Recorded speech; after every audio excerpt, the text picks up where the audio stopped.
to cover their. Did you hear that? Good, I'm glad. So our guests today are Elena, and then our speakers, who Dave is going to introduce very soon. Leslie's going to give us an inspiration this morning. Leslie? I thought I was doing inspiration. She was doing Rotary. Oh, right, I got it backwards. Charlie, you giving me to make sure you were paying attention. Okay. Okay. Inspiration is always hard for me. I don't think of myself as an inspirational person, but I thought about my father and advice that he's given me through the years. My father was born in 1906. He dropped out of school in 9th grade. He was a really hardworking and, in my opinion, a very, very intelligent man. Taught me a lot of things that I was going to show you. He taught me how to tie a bowline and how to tie a clove hitch, but he taught me things about life. And one of the things he taught me was that I should learn to respect all people, that there was no one who was lesser or greater than all people, and that I should respect all people, whatever their race, whatever their religion, whatever their conditions. I understand that I grew up in a time that in the school system, we didn't see handicapped people. They were kept away from us, so that I didn't have that experience. And I went to an all-white elementary school, so that I didn't have experience with race until I was off in high school. I grew up in California, so I never heard a racial joke, but I heard all the same jokes. They were all Texan jokes. And my father taught me that I should try to make contact with people. When I started high school, he said, now, the thing you need to do is that you need to learn people's first names. You need to remember their names. And when you meet them, you need to call them by name and say hello. And that's been a really valuable lesson for me. He taught me to live a moral life. He was an active Freemason, and within Freemasonry are a whole lot of lessons of how to live a moral life. And he gave me those values, and I've always been happy for that. But the greatest advice that he gave me, and it's dated advice, you'll understand why it's dated. He told me that the role of a man, the responsibility of a man, is to work and support their family. And of course, that's very, very dated. We now expect our wives to support us, but he taught me, but the other piece of that was that you're going to have to work, but you need to find ways to enjoy the things that you have to do. And I think about trying to find, I was taking my annual first aid refresher, and they've just moved it online, and there are some people that hate online courses and find everything wrong with them and can't see anything good in it. I was taking this course, and I found this statement that said that most people who are addicted to opioids will die. We're all gonna die. Well, apparently some people who are addicted to opioids won't. Right. Finding humor in all the things that you do can make life way, way more interesting. And that's what I would ask you to do, is to try to find ways to find humor in all the things that you have to do. I think you'll enjoy life more. What is your father's name? Joe. Thank you. He sounds like a wonderful name. My father-in-law was also Joe. They made it easy on you. Cheers to Joe. Now Leslie will give us a Rotary name. And it really looks like 5. No, kidding. For those of you at home that couldn't see Sally's expression when I said this looked like 5 minutes, she looked pretty shocked. So for those of you who either are not Rotarians or are not Rotarians yet, part of your membership includes this magazine, the Rotary magazine, which is seriously stock full of really inspiring stories, great pictures, lots of information about what happens with Rotary around the world. So I thought, well, I'm going to look at this one. It's the newest edition, and I bet I can find something inspiring to share with everyone. And so I made it as far as page 1, which I thought was Pretty good. So this is actually information from our Rotary International president, who is our first female president of Rotary International. And it kind of follows up on what Armand talked about recently in terms of recruiting new members. And it follows a lot with the PR committee's work in terms of getting the word out there that we exist and what we do. So I'm going to read a few pieces of this, so please bear with me that I don't have it memorized. Being asked to imagine Rotary can seem like a big, heady exercise, but the most important element of it is really something quite small, even personal. So in years past, Rotarians have been asked and expected to do service projects, but to also do them quietly. And so not toot your own horn and not be sort of boastful. And our new president, Jennifer Jones, is saying, but keeping Rotary to ourselves comes as a cost to us. Because if we're not sharing the amazing things that happen here, then our communities don't know. And how can they join us if they don't know? So Armand challenged everyone to bring a new member. And I would like to challenge us all to share our Rotary stories, whatever those may be, and share them with people at meetings who maybe are here for the first time, share them on Front Porch Forum, share them in other groups that you belong to. My Rotary story started, gosh, probably when I was in my early teens. My father was a Rotarian in Randolph. And I remember he just was so proud of his association with that particular group and with those people, and felt so good about his association with other such groups around the world. And I felt that very strongly. I probably thought it was kind of dorky too, because I was an adolescent and didn't like a lot of things he did maybe, but that was the start of my Rotary story. And then when I moved to Williston, we had at the time grandsons who were quite young, and I thought, oh, it's Easter time and I want to take them to an Easter egg hunt. So I did what everybody would do when they're new to a community looking for something. I Googled it, and I found several different Easter egg hunts and read the reviews, which is pretty dorky also, I must admit. I read the reviews, and one group kept coming up with the best reviews. You know, there were lots of kids and lots of laughter and lots of smiles, and parents were there and they were happy, and no child left without candy, and no child ever cried. And I thought, I think we'll go there. I wonder where that is. Williston-Richmond Rotary Club. How interesting. So found out where this was going to be held, got there. It was actually a really nice day. And I started to hear the story about the Williston-Richmond Rotary Club, Easter parade and egg hunt. And Andy Michael, if you would just stand up briefly. So Andy, Yeah, it's for my dad. right. Yeah, that's in my story. Yep, that's in my story. But I knew that it came from you first. And then I found out that it actually initiated with your dad. And I thought, oh, wow, warm fuzzies. This is a family thing. And then I had an opportunity. Oh, good, you're here, Barbara. So then I had an opportunity to talk to Barbara LeWinter at this Easter parade and egg hunt. And she was incredibly gracious and took a lot of time to answer all of my questions. And the reviews were spot on. Our kids had a great time, lots and lots of laughter, incredibly well organized. And I thought, this is what they're doing for the little people in our community. So now I want to know what they're doing for the rest. So that's my Rotary story. And I would like to offer that up to the rest of you to share yours, because it is an incredible organization. And we happen to be blessed to have the best Rotary Club in the state of Vermont, probably in New England as well, but I haven't visited that many. So anyway, that's my Rotary minute and a half.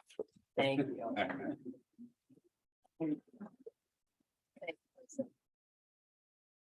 And we often, when you read the Rotary magazine, you'll read about all the projects that go on around the world, and it makes you feel kind of small because Yeah. we're just a little tiny club in a little tiny town. But if you talk to the people who enjoy the things that we do in this town, you realize that on our little tiny level, we do a lot for our community and for the surroundings. So it is rewarding. Just a couple of business things. Trunk or treat is this Sunday. Show up at 2:00 at the trunk or treat. Trunk or treat. I'm so used to yelling at Trump on the television that I may slip. But anyway, so show up at 2:00 next to Williston Central School tennis courts to park your vehicle and hand out candy. If it's anything like last year, and I don't think it's going to rain this year, it should be very well attended.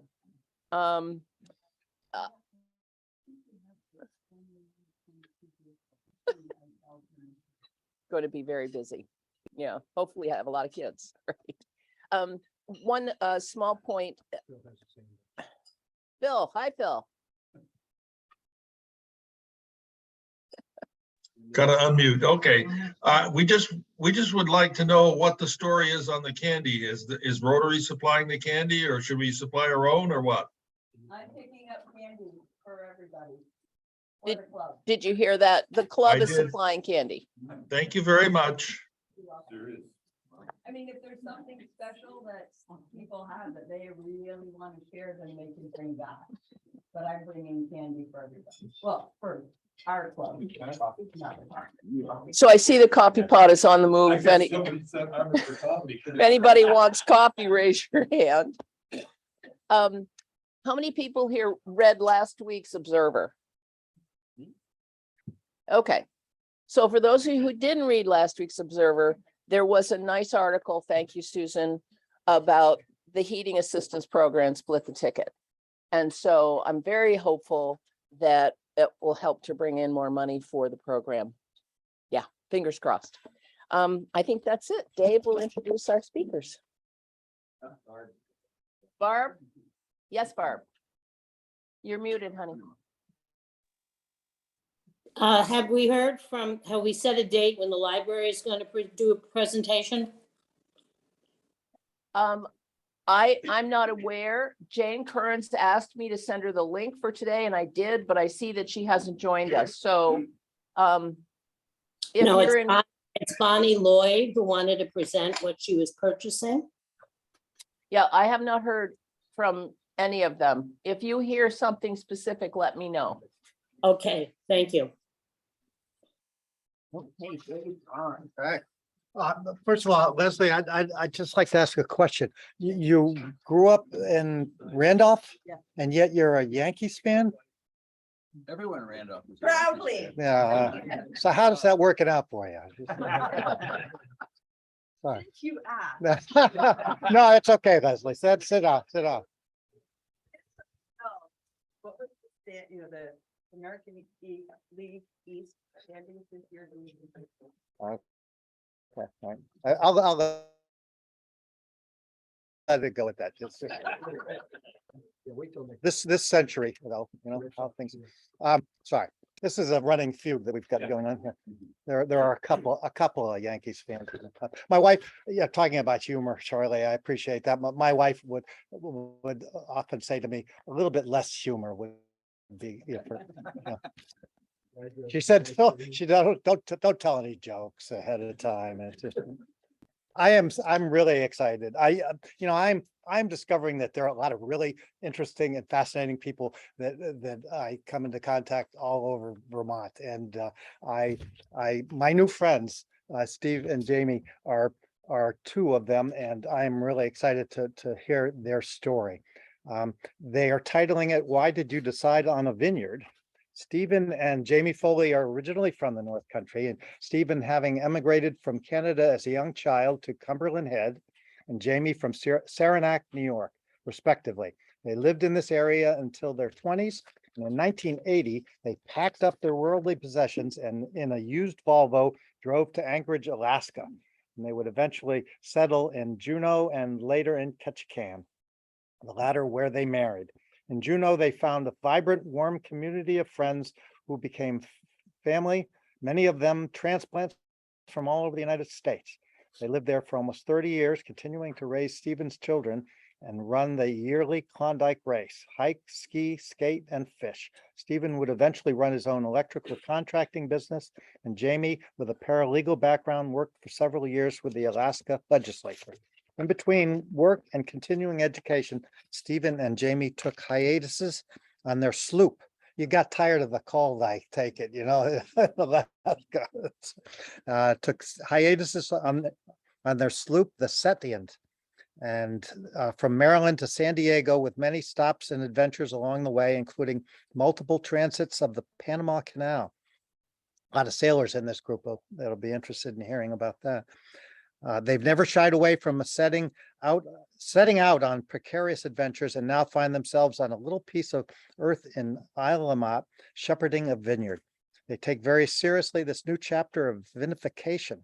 Like all their past endeavors, they've paid attention to detail and fostered a thriving operation, including a vineyard, winery, small tasting room.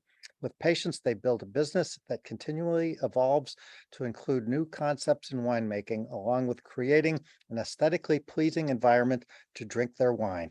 To see it is to believe it, and I have seen it. So without further ado.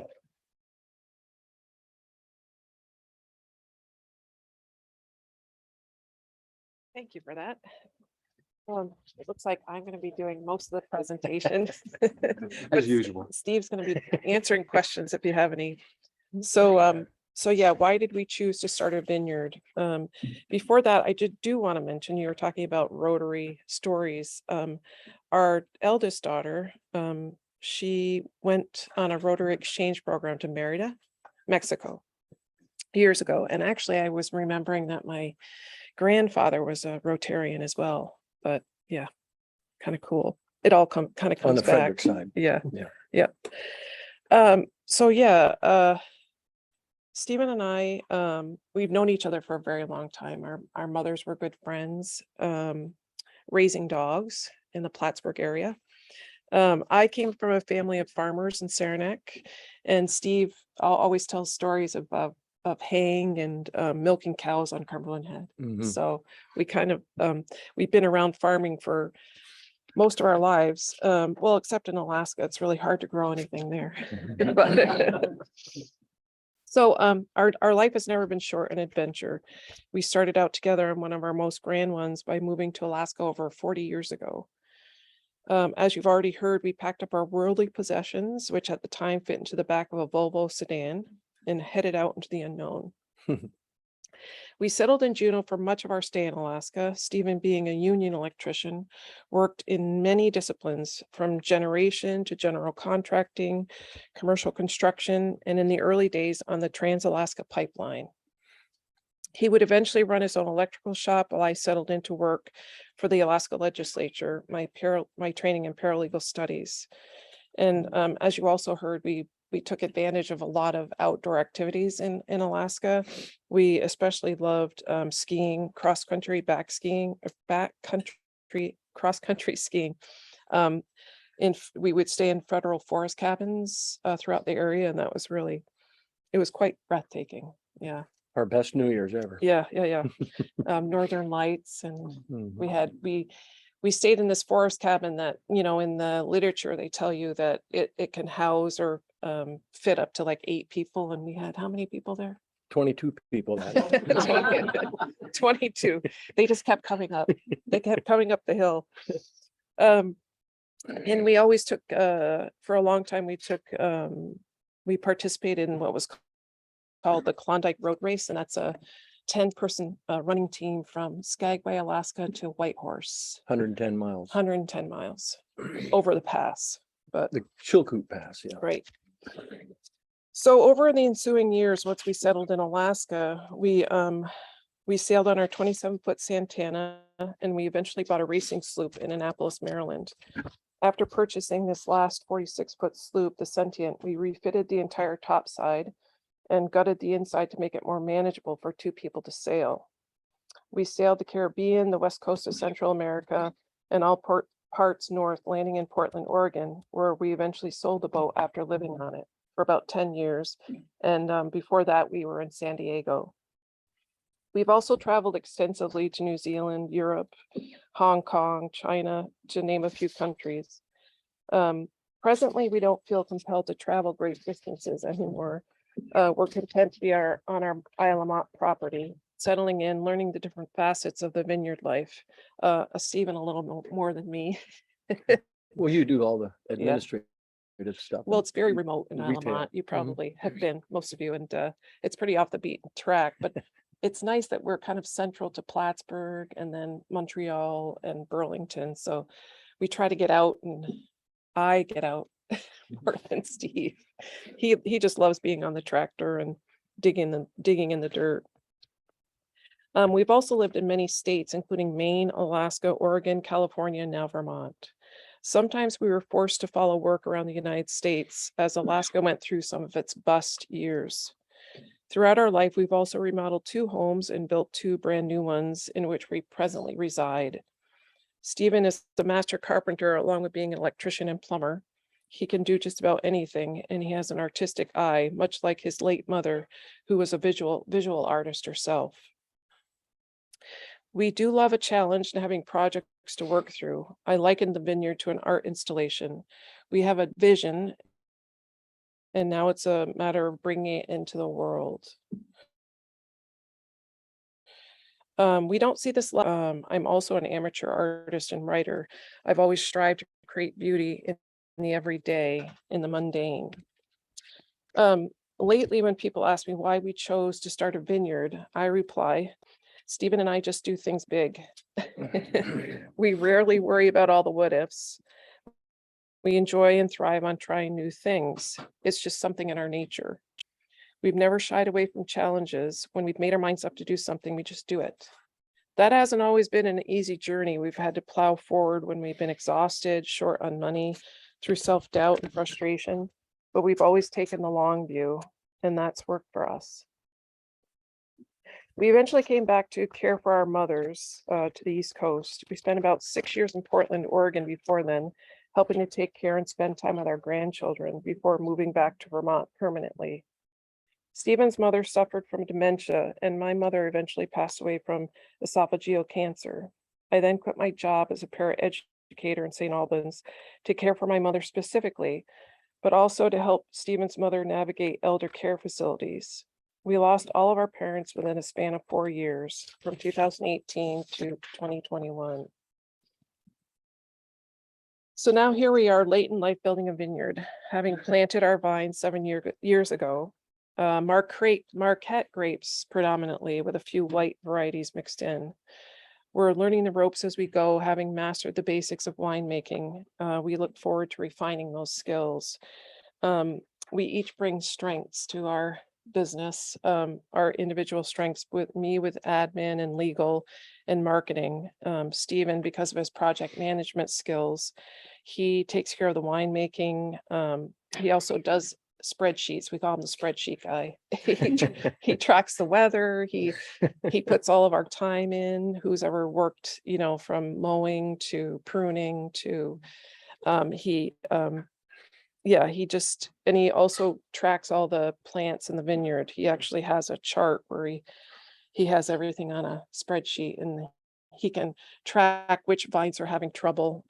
We have to maybe replant them, or I think this spring we're going to look into A dozen, I think, yeah. when we're going to, what was it called when we, Fertilize? yes. Yeah. We both work in the vineyard, pruning and shoot thinning. That's a job. Steve, he tills and he sprays, and I mow. And of course, at harvest time, we enlist the help from family and friends. My brother and Stephen's brother and sister-in-law are the backbone to our operation. They've been with us now for our 5 successful harvests so far. It's a joyous time of year. Great food, camaraderie, laughs, and of course, wines. This too is part of our vision. This business has joyous aspects to its inner workings, along with all the hard work. These things we value and place great importance on, especially now as we navigate our later years. family and social connection are prime, so these go hand in hand with our daily tasks and recreation. It's more of a lifestyle, creating a space that we enjoy, which we can then share with others. Creating beauty and pleasing environment while concentrating on producing quality wines goes hand in hand. When people come to the property, we want them leaving with a sense that care has gone into everything they've experienced. Simply, we're sharing our lifestyle with everyone who visits us at the vineyard. And our business melds with our daily life. So they're one and the same, really. We have a prep kitchen in the works for small receptions along with a new tasting room. We're carving and grooming cross-country ski and hiking trails on an adjacent piece of property. And then as always, we gather around for good music and artisan markets during the summer hours with quality food and wine. What could be better? These are things we cherish, and it begs the question, why start a vineyard now? And we say, why not? That's you. Yeah, thank you. So if you have any questions, Dave? Well, actually, two questions. One is how do you plan to integrate the community into what your business is? And I know you talk about the cross-country ski trails, and we attended one music event that you had out there, and I know you plan a couple. My other comment that I wanted to make is that, and you know this, that Isle of Mont used to be called Vineland. And so you could maybe comment on why is it that you can grow grapes on way up there in Isle of Mont? Well, they wouldn't have been the type of grapes that we grow today. They would have, been like an indigenous type of grape. I don't think they had imported vinifera at that time because it was way back in the I'm not wasn't it sure. 1700s? Yeah, I think so. And I don't think in the United States they had imported French variety grapes. So they would have been some local type grape plant. But the soil does seem to be good. Yeah. Yeah. I think it has a nice combination of sand and Clay. clay. Yeah, one of the Yeah. things that saves us is the clay because it stores water. And if you have a little bit more clay with, especially these, not this summer so much, but the two previous summers were quite dry. And we didn't lose any plants to We don't think. drought, Yeah. as far as we know. Yeah. Yeah. But as far as the community, that how that goes, I've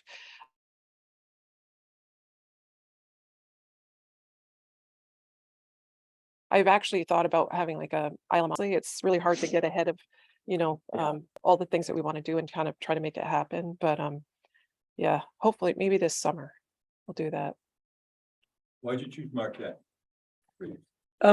It's probably the backbone of the the hybrid grapes in this region, Marquette. And we build a rosé out of the Marquette, which has been very successful. This is our first year doing that, and it was very successful. So you're probably asking why I didn't bring you a bottle of wine, right? Is that- I know where this conversation's going. Now that I know where you are, you'll definitely. Yeah, Yeah. and the Marquette grape is a newer grape too, out of the University of Minnesota. So Yeah, it yeah. can withstand really cold weather. They've And done great stuff with that. Yeah, it's really been kind of a game changer in the area, I think, as far as because it's a more tameable wine, Yeah. It's a better red. Yeah. Well, the only thing that the Petite Pearl is a good grape, but doesn't quite have the flavors that the Marquette does. When you're making wine, you're just dealing with a really small percentage of that adds to the flavor. I mean, really, you've got like 14% alcohol, 13% alcohol, 85% water. So you got a real small window of opportunity there. And so these northern variety grapes are quite challenging because they're very high in tartaric acids and stuff. The acids are quite high. So that makes it quite a challenge. And the sugars are a little bit lower than you would have in California. So it's always a challenge. And this year our sugars were quite low this year. Yeah. Kind of gentleman here. I was Oh, just curious, from day one, how long did it take you to actually produce wine? So about 3 years. So your third year, you can start you want to let the plants, get a good footing before you go and start harvesting. So about 3 years, we planted a new variety last year that's really been, and now that this year we first, built some wine out of it, and it's, I don't know why I planted that one, but anyway, the wine is quite different, low in acid, but also low in sugar, so, and flavor. And pardon me? It's a white. Yeah. Louis Swenson was one of the first people that developed these hybrid grapes. Louis Swenson. Pardon me? It's a Mary Swenson. Louis Swenson. Yeah. Yeah. And how do you get people to come up there? I mean, how do they know that it's there? That's the trick question. Well, yeah, I'm still trying to figure out the marketing. And I tried new things every year, but we are really kind of out in the middle of nowhere. But if you think about how central we are, like just right across the border in Quebec, it's a huge wine country. So I think that, what I think I've started trying to take on the attitude that I'm hoping word of mouth more than anything. I think if we build good wines, people will just find about us. Maybe I'm just trying to take some of the pressure off myself when it comes to marketing, because it's like I feel like I'm hitting my head against the wall. But we actually had better sales this year, so they're still going up. Incrementally, yeah. And we built better wines this year. Yeah. I can't guarantee that next year we'll have that good fortune with the harvest that we had. Yeah. And can you order them online or anything like that? Well, yeah, I'm going to look into that this winter. There is a business that it's like a clearinghouse for all states in the United States. They actually will take care of shipping for you. You use them as an agent. Before that, I think Shelburne at one time, they were shipping to different states, but every single state they had to apply for licenses. So it was just Crazy. Administrative. We have this lady here. Sorry. So what are the hours of the tasting room? I'm sorry. What are the hours of the tasting room? Well, right now, we have one more weekend, Saturday and Sunday this weekend, from 2 to 6. And then we're going to have also, we're having holiday hours around Thanksgiving and Christmas. So, but if I have brochures here, and we do have a website, and I try to post what's going on there. So, oh, good, good. One of the questions I have actually too, when we were in Oregon, we decided we wanted to go to a number of the vineyards. And some of them were large ones, very well known, but there were a lot of small ones. And so we were at one of the small ones, and we're trying to decide what wines we wanted. And it wasn't, they processed wines for a lot of the smaller ones around, which I never even gave any thought to that either. Right. And with that, all of a sudden we were raided. The feds came in. Apparently they hadn't registered that they were doing all of this, and so we couldn't even buy one bottle of wine. So since that time, when I'm in the store, like I was in Shaw's the other day, and I was looking at all the different wine brands were there, and I thought, how does anybody survive making enough money, and how did they get marketed enough to be here, because they're from all over and everything? What are the conditions you had to meet, like the federal things, and do you process all your own wine? Yeah, we're in a state vineyard. Yeah, so we do. It's a process. You're required when you start a vineyard, you have to apply to the federal government first. And then once you have that clearance, then you apply to the state. And so we have a license for our tasting room. We have a license to distribute. We have a license to manufacture. I think we have like five or six 7 licenses. licenses, because there's 2 hanging on that wall and 5 on the other. So it's a process, but it's not undoable. It's doable. Maybe because of my background in legal stuff, it was easier for me. But yeah, you really want to. It's very strict. You have to really just make sure you're in compliance, all the time. And we have a compliance officer that comes out and works with us through the state, just to make sure we're doing everything that we're supposed to be doing. But yeah, it's a process. But as far as, and probably I should have included this in our presentation, but for us, I mean, it was, like I said, it was something we wanted to try. We don't really have a business model. Yeah, so it's, and it's, Well, we're very It's an fortunate to both have Yeah. pensions Yeah. that are Right. keeping the whole, I mean, that's the advantage of that, is that you can do something like this and, not have to borrow a bunch of money from the bank and all Yeah. that. So Right. we're very fortunate. Yeah. Right. But as far as making our money back that we've invested at this point, That won't happen. we're not even to go there. It's, again, it's just that, I think everything that we've ever done, I like Stephen built, these houses and remodeled them. And my mom was very into interior design. So we just love that whole process of building things, trying things, and we have, like I say, we have a vision for the property ultimately. Like we want to have maybe a sauna, and then cabins for people to stay in for skiing and do that around wine. So yeah. so Something to it's keep me out of exciting. trouble. Yeah, That's yeah, basically what it you're boils right. down to. Right. Well, thank you. Yes. Thank you. Thank you very, very much, everybody. On your behalf,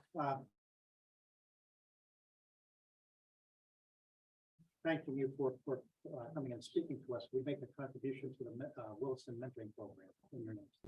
And if you're willing, we do a little bit of just, we call it happy fun, where we just say what's going on in our lives. But if you stick around, I'm sure there might be some extra questions that people might have. But if you need to leave, please feel free. No, the dogs aren't barking, so we're fine. Thank you so much. That was fascinating. Well, just one program note, when we're all finished, please leave up 4 tables and 12 chairs for the next group that comes in. And so now our Sergeant at Arms, come on up, but I think we'll have our guests draw the ticket. Oh, yeah. Oh, my God, wait. Getting that. And if you would read the last. 115. Sugar. Oh, yeah. Thank you. Right here. Oh, okay. Did you get my email about that? Because it's sort of like, so you know when is a good time. Oh, maybe Marty, while he's counting his money. So, along with Sally and Will, Armanda and I went to the Burlington Of the 100th birthday, and there were some bags available. So, if you check the back of your chair, if you have a Rotary sticker on the back of your chair, you get a bag.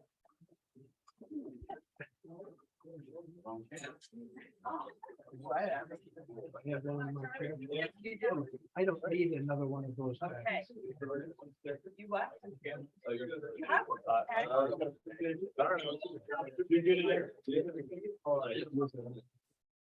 I think I'm sitting in Ted's chair. All right, I think you are too.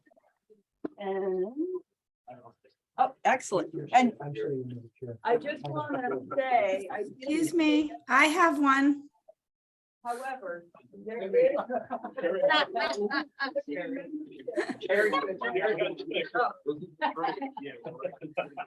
I'm sure. There's a membership application for the Burlington Rotary Club. Nothing. Thank you, Martin. Right, well, so I have two happy fines and one sad fine. Sad, is that the right word? Yeah. Yeah. So the sad is, we were in Boston over the weekend through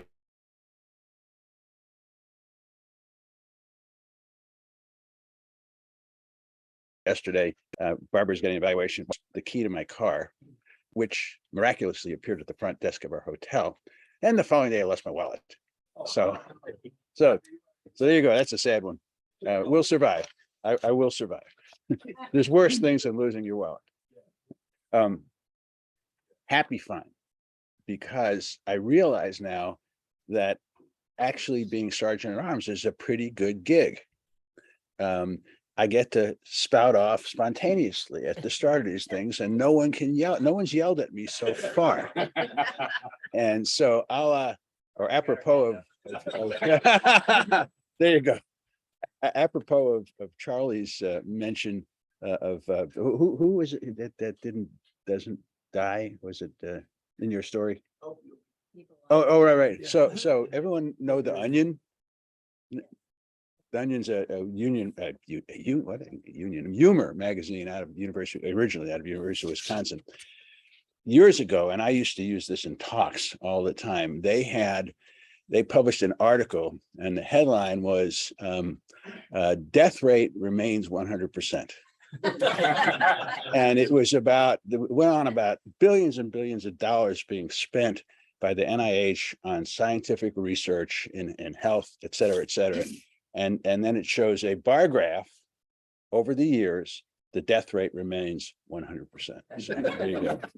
And then the other happy one is for the grandkids we visited with in Boston. Liam, who's 13, the last time we saw them, which was, I guess, several months ago, Barbara may want to correct me. Liam was an inch or two shorter than his sister Meredith. Now he's an inch or two taller than his sister Meredith, but she's happy because she's getting her braces off. Anyway, right. So there you go. Who's got money for me? Charlie. Yeah, I went to California recently, and I stayed with my cousin, and her husband is someone who collects wines and spends money on wines, and he has fine glasses to drink the wines out of. And he opened a bottle of Scarecrow wine that he said that he had paid $700 for.